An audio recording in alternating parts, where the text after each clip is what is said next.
بسم اللہ الرحمن الرحیم۔ اس کلپ میں سامعین و ناظرین بہت ہی اہم دعا سیکھیں گے۔ الحمدللہ ہم مسلمان ہیں اور ہمارا ہر عمل، ہر فعل، ہر کام نبی پاک صلی اللہ علیہ وسلم کے بتائے ہوئے طریقے کے مطابق ہونا چاہیے۔ تو آج ہم جو دعا سیکھیں گے وہ دعا ہے جماع کرتے وقت کی دعا،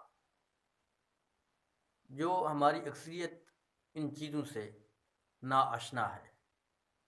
ان کا ان دعاؤں کے ساتھ اکثر معاشرے کے لوگوں کا دور تک ہی کوئی تعلق اور کوئی واسطہ نہیں۔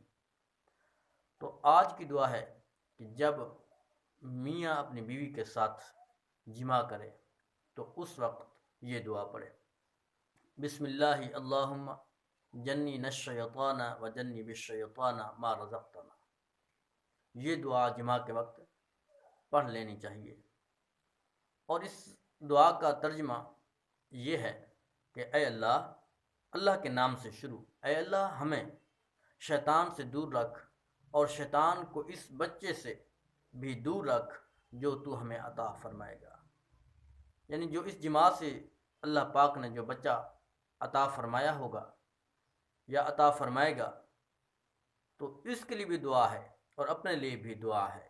نبی پاک صلی اللہ علیہ وسلم نے ارشاد فرمایا کہ اگر جماع کے دوران اس دعا کو پڑھ لیا جائے تو جو بچہ پیدا ہوگا شیطان کے شر سے محفوظ رہے گا۔ ایک اور جگہ میرے مدنی کریم آقا علیہ الصلوۃ والسلام نے ارشاد فرمایا کہ جب کوئی بندہ اپنی زوجہ کے پاس جائے اور مذکورہ دعا پڑھ لے اور اسی جماع سے اللہ تبارک و تعالی اس کو اولاد عطا فرمائے تو اس کے اور اس کی اولاد کے سانس کی گنتی کے برابر اس کے نامہ اعمال میں نیکیاں لکھی جائیں گی۔ تو محترم، بہت ہی آسان دعا ہے، 1 منٹ میں یا زیادہ سے زیادہ 2 منٹ میں آسان طریقے سے یاد کی جا سکتی ہے۔ اس دعا کو دوبارہ سن لیجئے: بسم اللہ اللہم جنبنا الشیطان و جنب الشیطان ما رزقتنا۔ یہ آسان سی دعا ہے، اللہ پاک کی دعا بارگاہ